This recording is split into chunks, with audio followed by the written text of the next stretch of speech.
começar com uma leitura do livro Sementes de Felicidade.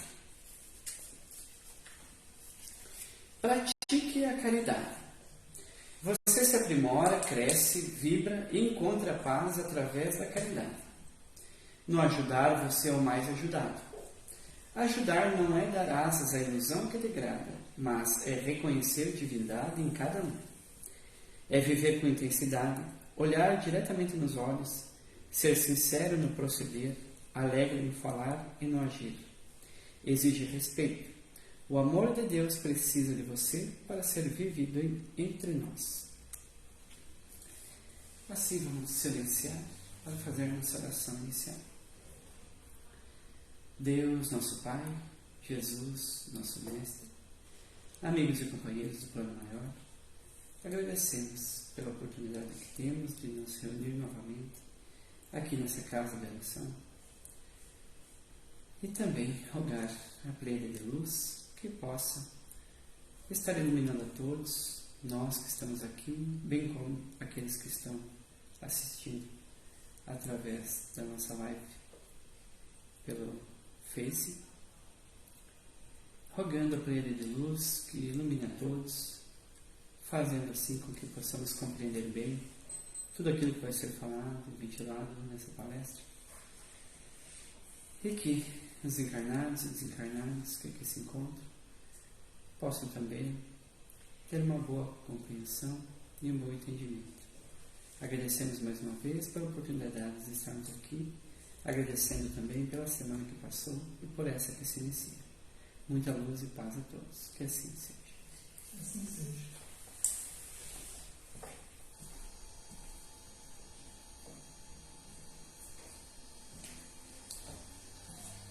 Para os estudos dessa noite, nós nos inspiramos no livro dos Médiuns, na questão 220 e 982, no livro Estude e Viva, de Emmanuel, pela mediunidade de Chico Xavier, o livro O Ser Consciente, de Joana de Ângeles Portivaldo Franco, onde esses espíritos abordam para nós alguma coisa a respeito da consciência de sono. As criaturas humanas possuem 5 sentidos, mas os espíritos dizem que possuímos mais uma, a mediunidade.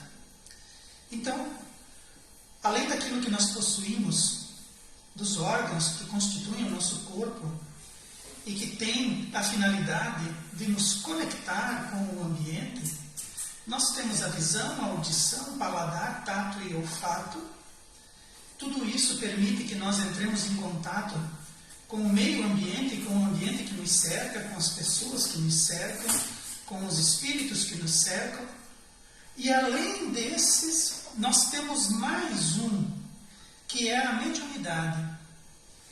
A mediunidade é a capacidade que nós temos de nos conectar com a realidade espiritual. A mediunidade é a faculdade que todos nós possuímos, mais ou menos desenvolvida, aonde nós entramos em contato com os espíritos, com o plano espiritual. Nós muitas vezes conseguimos também acessar arquivos dos nossos irmãos encarnados. Nós conseguimos entrar em comunicação muitas vezes com os encarnados, sentir aquilo que os encarnados estão sentindo através desse canal. Assim como a visão, assim como a audição, assim como a fala, são meios de nós nos comunicarmos. As pessoas podem acreditar ou não que a mediunidade existe. Muitas pessoas não compreendem a mediunidade e acreditam que a doutrina espírita esteja falando, esteja trazendo para nós um assunto que não é relevante ou que muitas vezes não representa a verdade. Então, as pessoas podem não acreditar, mas a mediunidade existe, ela está em todas as pessoas. E não é porque ela foi colocada. Na verdade, todos nós já vivenciamos essa condição de viver, de estar e de se processar dentro do plano espiritual. O plano espiritual é a verdadeira vida dos espíritos.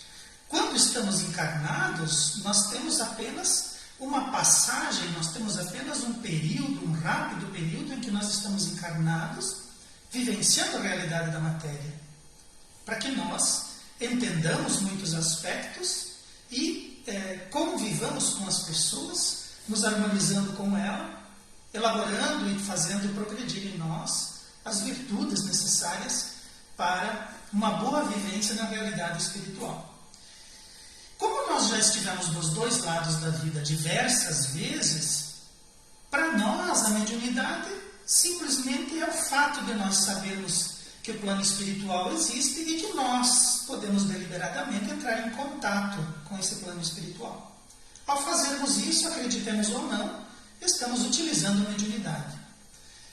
Mesmo porque, quando nós realizamos orações, quando nós realizamos meditações, nós estamos provocando em nós estados alterados de consciência e estamos nos conectando com realidades superiores. Estamos nos conectando com aspectos espirituais. Quando fazemos isso, quando estamos agindo assim, nós estamos utilizando a nossa mediunidade. Então, acreditemos ou não, a mediunidade está em nós. E ela não é criação do Espiritismo. O Espiritismo não criou a mediunidade. O Espiritismo desvendou, ele deu nome, ele caracterizou, ele descobriu maneiras de utilizá-la. E a mediunidade é a base da doutrina espírita, é a base do Espiritismo. Mas não é criação do Espiritismo. Desde que nós nos constituímos como criaturas que encarnam e desencarnam, desde lá nós possuímos mediunidade, fosse em qual tempo fosse em qual sociedade estivéssemos. Então o Espiritismo não criou, ele simplesmente retirou o véu que cobria os aspectos referentes à mediunidade. E assim como os sentidos físicos, esse sentido espiritual é uma das formas que nós temos de nos conectar com o ambiente que nos cerca. E ela, a mediunidade, está graduada desde quase nada até bem desenvolvida. Então, espíritos muito materializados, espíritos muito dedicados ainda à realidade material, muito voltados para os aspectos materiais da vida, esses espíritos têm os seus canais mediúnicos pouco desenvolvidos, pouco entendidos. Não que eles não a possuam, mas o desenvolvimento é menor. O uso, inclusive, é menor, porque eles estão tão aferrados aos aspectos materiais que esses aspectos espirituais, para eles não buscam, não têm interesse. Então, desenvolve-se pouco. Mas existem pessoas que desenvolvem muito a mediunidade. Um dos casos que nós podemos apontar de forma pública foi o médium Chico Xavier, que auxiliou num dos livros que nós utilizamos para nos inspirar na noite de hoje. E nós temos, desde quase nada até bem desenvolvida, todos os tipos de gradação de mediunidade nas criaturas.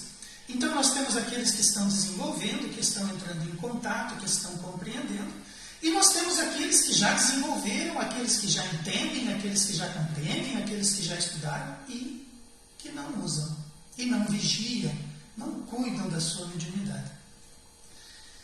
De natureza muito sutil, usamos nossa mediunidade muitas vezes sem perceber, e esse é o risco. Razão pelo qual deve-se aprender sobre ela, para saber quando estamos em um estado alterado da nossa consciência, entrando em contato com o mundo espiritual que nos rodeia. Então, muitas vezes nós estamos usando a mediunidade e nós não sabemos. Ela faz parte de nós, é uma forma de nos conectarmos com o ambiente e nós a utilizamos e não percebemos. E quando nós estamos usando a nossa mediunidade, nós podemos estar recepcionando, nós podemos estar nos comunicando com qualquer tipo de espírito. Deveríamos fazer uma escolha consciente, deveríamos despertar, por isso consciência de sono, deveríamos despertar para os aspectos espirituais, os aspectos maiores do que significa estar encarnado, e deveríamos vigiar e orar, como o mestre dizia. Porque esse meio de comunicação ele está presente em todas as pessoas e e muitas vezes nós a utilizamos e não percebemos. Por isso nós devemos aprender sobre ela. Por isso nós devemos estudar mediunidade, compreender mediunidade. Não para sermos médiuns, mas para que usemos a nossa mediunidade de forma consciente, quando nós queremos medir o plano espiritual que nos cerca e nos comunicarmos com os bons espíritos que fazem parte do plano espiritual e direcionar isso de forma positiva para a nossa vida. Porque quando utilizamos a mediunidade, nós estamos realizando em nós um estado alterado da nossa consciência. Nós precisamos sair das nossas condições materiais, limitadas pelos 5 sentidos, e precisamos expandir. Nós expandimos a nossa consciência. E nós saímos do foco material em que nós estávamos até então e nos colocamos num aspecto, numa névoa, num campo energético espiritual. Saímos, alteramos a nossa consciência e entramos em contato com o mundo espiritual que nos rodeia. E esse estado alterado de consciência, as pessoas dizem assim: eu não estou no meu normal, eu saí do meu normal. Realmente, saiu do normal, fez um estado alterado de consciência, se conectou com uma realidade que ele não vê, mas que ele é capaz de absorver e que essa realidade age sobre nós e pode, muitas vezes, causar estragos. Na grande maioria dos casos, causa estrago se a gente não estuda e não compreende. Essa sintonia pode ser positiva ou negativa, dependendo da moral dos seres que nos acessam, bons ou maus.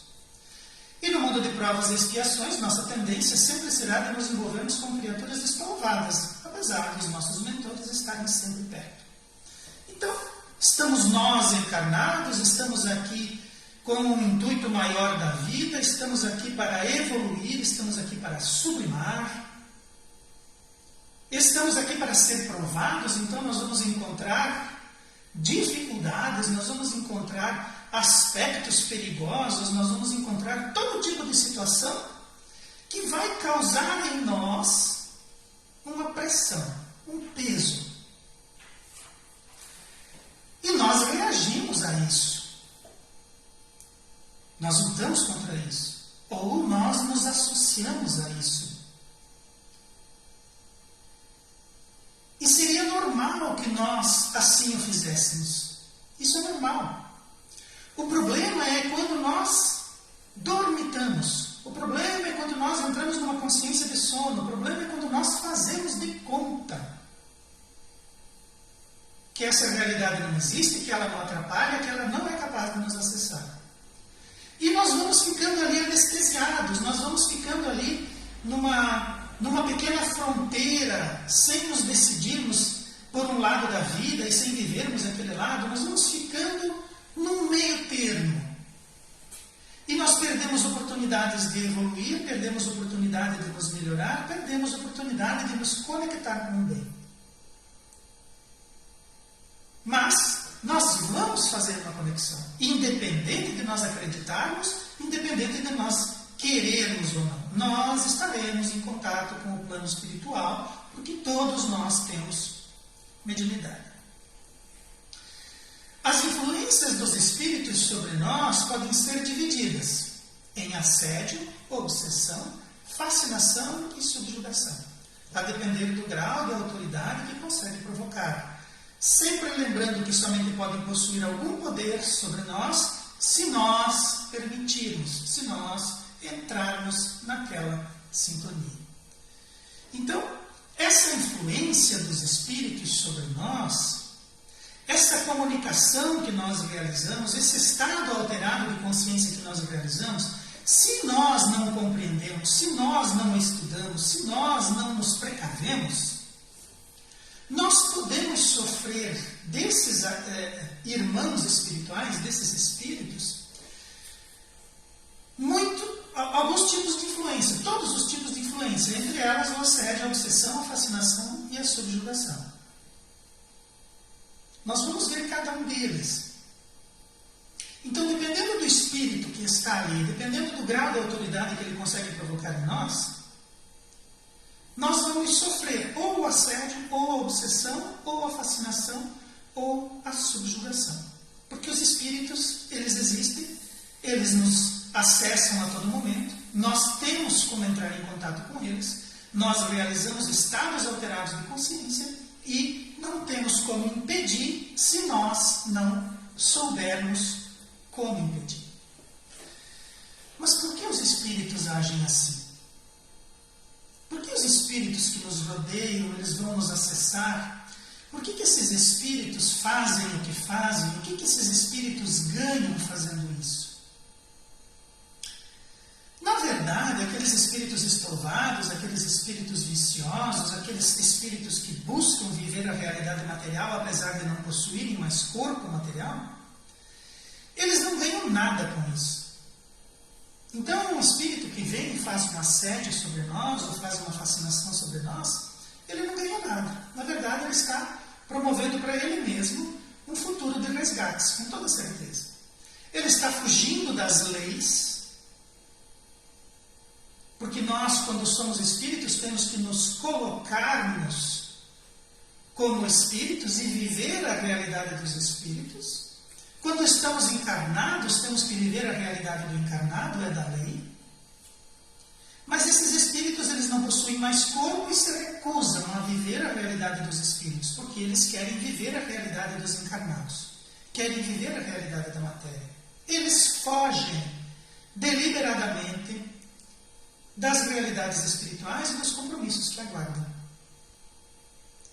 Então eles não ganham nada, na verdade eles estão promovendo para eles mesmos muitas dificuldades. Mas eles existem. E eles existem de maneira consciente. Eles sabem que eles estão burlando a lei. Eles sabem que eles estão fugindo de si mesmos. Eles sabem que eles estão criando problemas para eles mesmos. Então eles têm consciência disso. E como eles são criaturas conscientes, como eles são criaturas que desejam o que desejam, que fazem o que fazem e sabem o que estão fazendo, eles podem se motivar por outros motivos, por outras maneiras. Então eles podem se motivar, por exemplo, por vingança, por inveja, por tédio ou por oportunidade. Porque eles necessitam de algo para fazerem, pois estão vadiando e fugindo dos compromissos evolutivos. Então esses espíritos, eles não dormem, eles não comem, eles não trabalham, eles não se cansam, eles não sentem dores, eles estão muito bem. Muitos dizem que nunca se sentiram tão vivos. Mas imaginem só uma criatura que pode adquirir conhecimento infinito, uma criatura que pode trabalhar em projetos infinitos, uma criatura que pode se dedicar, evoluir e construir planetas, pode administrar países, podem administrar grupos familiares de espíritos, podem administrar sistemas solares, sóis, estrelas, galáxias. Imagine um espírito com esse potencial fazendo nada. Um dia, 2 dias, 1 ano, 10 anos. Ele entra numa circunstância de começar a desejar, a buscar algo para que ele faça. Então ele pode encontrar alguém que foi um desafeto e de repente se arvorar num processo de vingança contra essa criatura. Ele pode invejar uma determinada circunstância, ele de repente deplora a vida que teve, deplora a forma como desencarnou, os inimigos, e logo ali na frente ele encontra uma pessoa que não passa pelas mesmas dificuldades. Alguém que ele julga feliz em excesso. Ele inveja. E ele pode tentar fazer alguma coisa contra essa criatura. Ele está entediado, ele não sabe o que fazer. Há muito tempo ele não faz absolutamente nada. Então esse espírito precisa de algo para fazer. O tédio movimenta ele. E de repente ele está de passagem por algum lugar, alguma coisa chama a atenção dele, ele gosta do que ele vê, ele sente uma oportunidade. Ele vai fazer. Não ganha nada, mas ele está fazendo alguma coisa, ele está sendo feliz, ele está tomando o tempo dele. Isso estimula, porque as pessoas não se enganem, elas gostam do confronto, elas gostam de ver o circo pegar fogo, elas gostam de empurrar alguém de escada abaixo, elas gostam. E às vezes elas fazem, encarnadas e desencarnadas. Às vezes é só para dar risada, às vezes é só para participarem de alguma coisa. Eles possuem a capacidade de conectar e eles conectam e dá certo. É interessante, eles gostam disso. Então eles necessitam de algo para fazer. Qualquer motivo é motivo para que eles façam com os encarnados aquela comunicação que muitas vezes leva a problemas. Então o assédio espiritual, como que é o assédio? Ele está sempre acontecendo. É um assédio. Pode ser qualquer espírito, pode ser em qualquer lugar, pode ser a qualquer momento. É um assédio. Então você sai do carro, entra no mercado, você pode ali na frente sofrer um assédio espiritual. Não é um inimigo, não é um amigo, não é nada. É um espírito qualquer, vivenciando uma oportunidade qualquer dentro de um supermercado, dentro de uma loja, em casa, dentro do nosso carro, na rua. É um assédio. Ele está sempre acontecendo. E representa uma investida ou arremetida diante de uma situação qualquer, às vezes até banal. Então, uma situação qualquer. Mas nós, naquele instante, sofremos um estado alterado de consciência e há ali um espírito e aquele espírito se utiliza daquela situação. Onde uma influência intempestiva, por uma influência intempestiva, tomamos uma atitude que nem sempre tomaríamos, nos tirando do normal.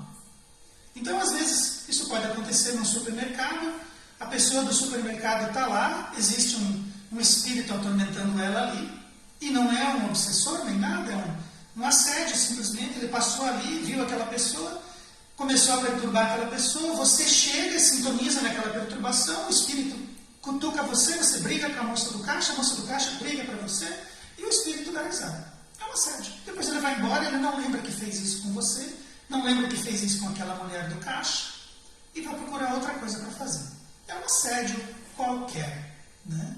É numa discussão nós podemos perder a calma e vamos responder à altura daquele aspecto que estamos vivenciando ali. Depois até nos arrependemos e dizemos assim, nossa, cheguei lá na hora, perdi as minhas estribeiras, não era eu que estava ali, discuti, falei, xinguei, depois fiquei pensando por que eu fiz aquilo. Quando nós agimos assim, é um assédio espiritual que nos aconteceu. Daí nós temos a obsessão.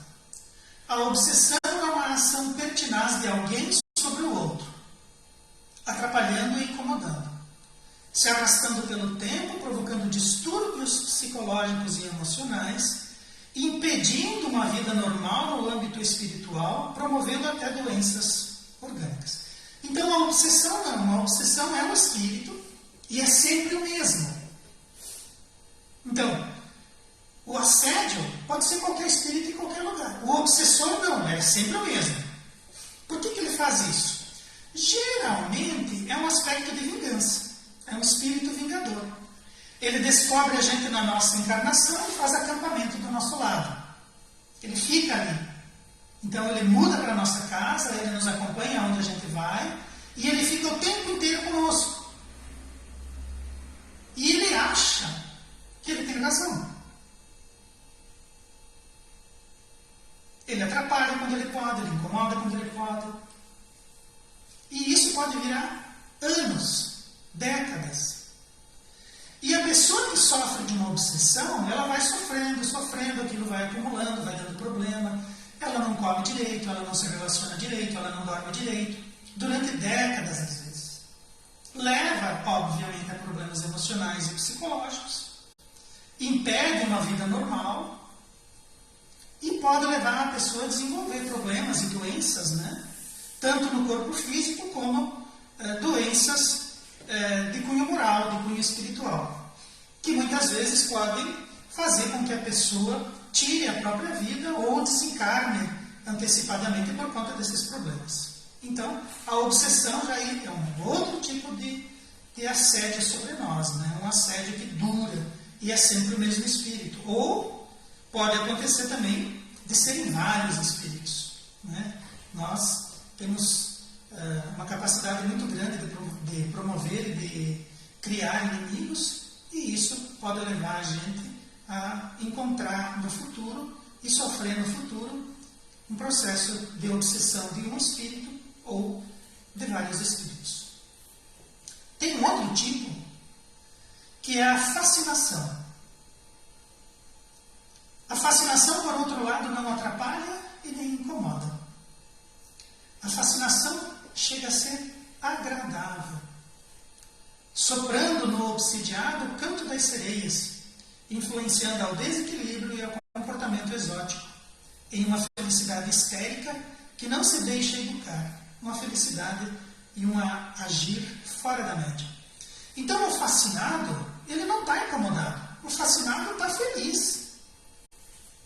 Ele ouve o canto das sereias, né? O canto das sereias é aquele aspecto mítico, né, das sereias em alto mar.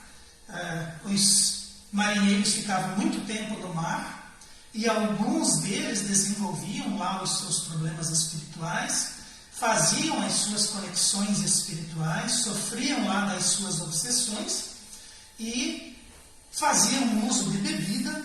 Então alguns chegavam a ouvir em alto mar como se fossem sereias cantando.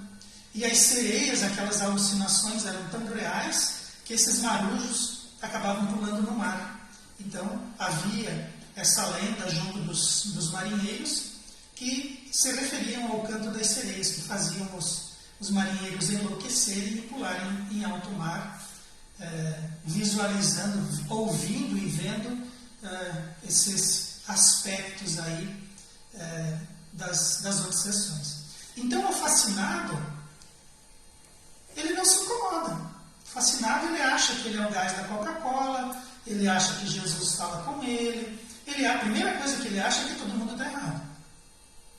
Então, se todo mundo está errado, só eu que estou certo, é possível que nós estejamos em processo de fascinação. É possível que nós estejamos sendo assoprados por alguma entidade que faz com que a gente acredite que nós detemos todos os conhecimentos, que nós sabemos de tudo, que nós conseguimos entender tudo, prever tudo, quando na verdade nós não temos esse poder. E o fascinado, ele é meio histérico. O fascinado, ele é meio histriônico. E ele possui uma felicidade que muitas vezes também é fora da média. Então ele acha que está tudo bem, ele acha que está tudo certo, ele acha que os desequilíbrios e os comportamentos exóticos dele não são o que são, né? Ele está fascinado. Nós, como exemplo, poderíamos citar as pessoas que são viciadas em drogas ou em bebidas, né? Você chega para alguém que está com um problema de vício qualquer e você diz para ele que não, eu estou bem, eu paro a hora que eu quero, você está errado, fulano está errado, está todo mundo errado. Então, o indivíduo que está viciado, o indivíduo que é dependente de algum produto químico, ele está num processo de fascinação. Ele não vai ser despertado daquilo ali. E ele, quando fica usando lá os seus produtos, a felicidade dele é uma felicidade histérica. Ele não se deixa educar, ele não se deixa conduzir, ele não se deixa orientar. Na verdade, como ele é acima da média, ele é que tem que orientar, ele é que tem que conduzir, ele é que tem que educar, né? As pessoas ciumentas também estão no processo de fascinação. Então não importa o que você diga, não importa o que você faça, o ciumento é sempre ciumento. Ele não se deixa educar, não se deixa conduzir. O orgulhoso e o soberbo também estão fascinados. Então, o indivíduo acha que ele é melhor, ele acha que ele pode tudo, ele acha que as outras pessoas devem se dobrar para ele, é o canto das sereias. É o processo de fascinação de um espírito sobre o outro. E nós temos a subjugação. Se caracteriza quando a influência fica tão impregnada que a criatura não consegue mais separar o que é seu daquilo que é do obsessor, realizando coisas que ela não faria, mas que diz não conseguir impedir, provocando profundos sentimentos de perda da sanidade mental. Então, uma fascinação, uma obsessão, elas podem evoluir para uma subjugação. Então, o indivíduo ele fica tão impregnado daquele contato espiritual que ele não consegue mais dizer o que é a atitude dele da atitude do obsessor. Ele não consegue mais separar, ele não consegue mais impedir. E ele começa a fazer coisas que normalmente ele não faria, mas ele diz que ele não consegue impedir. Ele não consegue parar em si mesmo aquele movimento que ele está realizando. Então existem pessoas violentas, pessoas criminosas, que quando são presas, dizem exatamente isso. Ah, eu saía de mim. Era como se eu não fosse mais eu e alguém tomasse conta de mim, se apossasse de mim e fizesse aquelas coisas. Eu não queria realizar, mas essa voz, esse comando vinha e me fazia fazer aquilo. Eu não conseguia parar, eu não conseguia impedir. Teve um caso uma vez de um indivíduo em São Paulo que ele ficou conhecido como o maníaco do parque. Ele andava de patins e ele seduzia as moças. Ele cantava para elas um canto de sereia, ele fascinava elas. E acabava conduzindo elas para lugares ermos e lá ele assassinava as moças e ele executava elas eram mortas e ele agia com tanta violência que ele mordia e arrancava pedaços dela. A polícia começou a investigar, descobriu, prendeu e quando eles prenderam o rapaz me disse assim: graças a Deus que vocês me prenderam, porque eu não ia parar, eu não conseguia parar. Quando aquela voz vinha e me falava, eu tinha que fazer, eu não conseguia parar. Então era um caso de subjugação com toda certeza. E nós temos também muitos loucos, muitos esquizofrênicos, que perdem o controle dos seus canais mediúnicos, ou não foram educados para controlar os seus canais mediúnicos, e eles vão presos, eles são colocados em hospitais psiquiátricos, eles são drogados com drogas que alteram o quimismo do cérebro, tiram as iniciativas, calmantes, e esses indivíduos passam uma vida inteira sob efeito de drogas, porque assim aquela conexão que existe da subjugação espiritual, ela fica enfraquecida, aqueles setores do cérebro que são anestesiados perdem as suas funções e o indivíduo fica meio catatônico, meio abobalhado, passa por louco, passa por esquizofrênico, mas na verdade é um subjugado. Se de repente ele fosse educado desde criança, ou a família fosse educada desde criança a respeito da mediunidade, se ele recebesse esses conteúdos, é possível que talvez no futuro ele não fosse nem esquizofrênico nem louco, porque a esquizofrenia ela é catalogada dentro do rol das doenças como aqueles indivíduos que ouvem vozes, aqueles indivíduos que conversam com espíritos. Então, a esquizofrenia é catalogada dessa forma, e para nós que somos espíritas, é bem possível que essa pessoa seja um médium e os seus canais estejam congestionados por conta de uma subjugação ou por conta de uma obsessão. De todas elas, a de mais difícil solução é a fascinação. Então, entre obsessão, fascinação, subjugação e assédio, o mais difícil de solucionar é a fascinação. Porque a criatura acha que não está doente. A criatura acha que não está em processo de obsessão espiritual. Acha que aquilo que ela está vivendo e promovendo para si mesma é um estado autêntico. Ela se acha daquela forma. Então, ela não acredita que está doente. Não aceita orientações, nem admite ajuda. Por considerar que todo mundo está errado menos ela e que possui controle, mesmo que seja evidente o seu desequilíbrio. Então, todo mundo vê que ela está desequilibrada, mas ela acha que está tudo certo, ela acha que está tudo bem, ela acha que está no controle, quando na verdade não está. Como exemplo, mais uma vez, o viciado. Às vezes os indivíduos só conseguem se curar, eles só conseguem sair do processo do vício, sair do processo da fascinação, quando eles admitem para eles mesmos que eles têm um problema, que eles são doentes.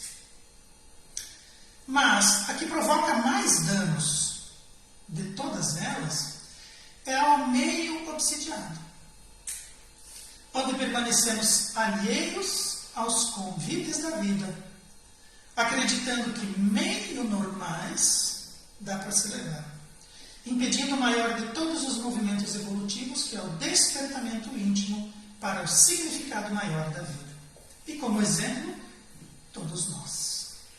Então, às vezes não, na grande maioria das vezes, nós somos meio obsidianos. Nós permanecemos alheios aos convites da vida. Nós impedimos o maior de todos os movimentos, que é o despertamento íntimo. Nós perdemos a influência dos bons mentores, porque assim como nós nos encontramos em um mundo de provas e expiações, rodeado pelos espíritos que são estouvados, junto com eles, no meio deles, existem espíritos que são os nossos espíritos familiares, os espíritos amigos, os nossos mentores espirituais, os nossos orientadores espirituais, eles também estão ali. Então existe um grupo de espíritos que está ali para atrapalhar, que estão ali vadiando, fugindo dos compromissos da vida, mas existem espíritos que estão ali trabalhando, cuidando de nós, nos orientando. Mas por que é que nós não sintonizamos os bons, então? Se nós todos temos mediunidade, se nós todos não conseguimos desligar a mediunidade, se nós todos sofremos o assédio dos espíritos, então significa que os espíritos bons também estão nos assediando. Por que na hora de eu dar ouvidos a um assédio ruim, por que eu não dou ouvidos a um assédio bom? Porque assim como tem aquele que diz assim, enfia a mão na cara, não leva desaforo para cá, tem o outro ali do lado que está dizendo, calma, sai dessa situação, deixa esse indivíduo aí embrutecido, não dá bola porque ele tem. Mas lembra lá no começo que a gente disse assim, aquele espírito só pode ter acesso sobre nós se nós sintonizarmos com ele, se nós permitirmos, se nós desejarmos. Se ele pode ter acesso, pode, mas se. Mas já que é se, por que eu não dou? Por que eu não me permito ser assediado pelo bem? Por que eu não me permito ser obsidiado pelo bem? Porque é o mesmo mecanismo. É um espírito que vai vir e vai ficar um longo tempo acampado no nosso lado, que vai ficar ali e não desiste, porque os bons são assim, eles não desistem. Mas por que eu não me deixo obsidiar pelo bem? Porque dentro de mim existe um lobo. Por que eu caio em armadilhas de lobo? Porque as iscas são para mim. Então a gente segue meio obsidiado, a gente fica alheio. E o que são convites da vida? Os convites da vida são aquele período em que nós estamos ali, vivendo, aprendendo, estudando, sendo provados, espiando, e a vida convidando, desperta, olha, acorda. Por que você está aqui? Olha, tem bons espíritos, usa os bons espíritos, presta atenção nos bons espíritos. Não. Eu quero o mal. Eu quero o chato. Eu quero o obsessor que vai me tirar o sono. Eu quero o obsessor que vai me tirar o brilho da vida. Eu quero.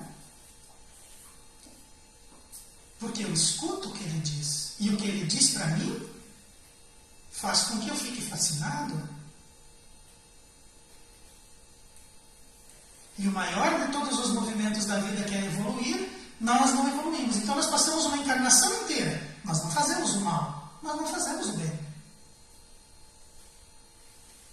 Nós ficamos ali meio dormindos e meio acordados, meio despertos. E quando alguém vem e fala a respeito dos aspectos espirituais, eu ligeiro faço de conta que estou dormindo. Porque eu não quero ouvir esses papos. Então a gente segue, passa pela vida, encarna, está ali, vive os aspectos materiais, mas não evolui. Nesse comportamento, vivemos numa consciência de sono, adotando posturas de rotina anestesiante, só na vida material, fugindo de revelações espirituais que possam abrir a consciência e fazer o bem, superando o egoísmo, sem promover ou contribuir para o progresso. Porque nós estamos aqui para evoluir, mas nós estamos aqui também para contribuir.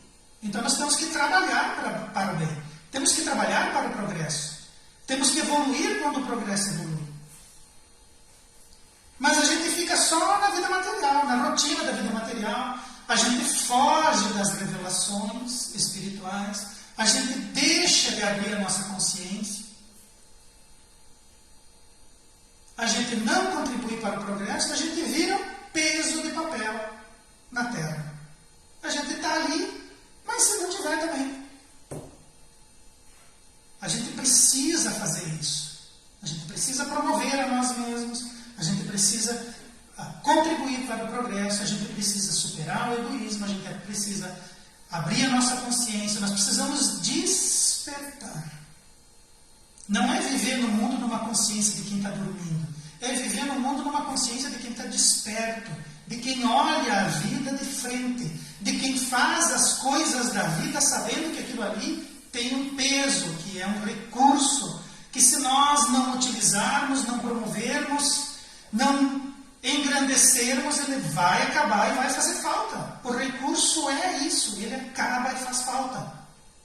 Seja tempo, seja saúde, seja encarnação, seja família, seja trabalho, seja dinheiro, tudo é recurso. Mas tudo está para que nós despertemos, para que nós evoluamos, e para que nós promovamos o progresso. Consciência de sono é quase uma obsessão que faz com que a gente meio viva. Pensamos com objetividade. Se não é possível desconectar das companhias espirituais, não é possível desconectar das companhias espirituais. Que façamos um objetivo de conectar com os nossos mentores e os nossos protetores.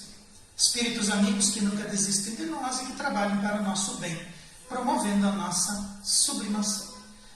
Então, mais uma vez, já que não tem como desligar a mediunidade, já que estamos cercados por espíritos, vamos conectar com o bem, vamos fazer o bem, vamos despertar em nós a caridade e vamos trabalhar para o progresso. Fazendo isso, essa consciência de sono não nos atrapalha. E a obsessão, a fascinação e a subjugação talvez seja do Cristo. O assédio talvez seja dos espíritos bons, dos nossos mentores. Já que não dá para desligar a mediunidade, vamos conectar com eles, porque eles também estão ali. Só que muitas vezes nós não os ouvimos, nós não damos bola para o que eles nos falam, nós preferimos conectar com os espíritos estouvados, preguiçosos, que vão fazer companhia para nós e que vão ajudar a viver a nossa vida numa consciência de sono. Então, despertemos. A vida é um elemento muito importante. Ela foi nos dado para que a gente consiga alcançar aquilo que é o destino de todos os espíritos, andarmos, caminharmos e compartilharmos com Jesus e vivermos constantemente as energias do bem à sombra do Cristo e de Deus. Não vamos nos contentar com pouco. Vamos utilizar tudo que nós temos para acelerar esse nosso processo. Vamos realizar então um estado alterado da nossa consciência, usar a nossa mediunidade para conectar no bem e pedir a Deus, nosso Pai, a Jesus, nosso Mestre, aos Espíritos trabalhadores dessa casa que nos inspiraram e nos ajudaram nessa noite, que eles possam acessar o nosso coração e a nossa consciência, que nós possamos despertar pelos convites do amor e do bem, que não esperemos ser acordados pela doença, pelo infortúnio e pela desgraça, que possamos levantar do nosso catre de sono pela nossa própria vontade e pelo nosso próprio desejo, que não sejamos enxotados do nosso descanso espiritual, que não sejamos tocados do nosso retiro e da nossa preguiça espiritual pelo mal, pela doença, pelo desequilíbrio e pela dor. Que aceitemos desde agora o convite do bem, que ele faça parte da nossa vida e do nosso psiquismo e que nós sejamos instrumentos do bem e do progresso em todos os lugares aonde vamos, porque a nossa mediunidade não é elemento de tortura e nem de desequilíbrio. Vem para o nosso auxílio e para o nosso desenvolvimento.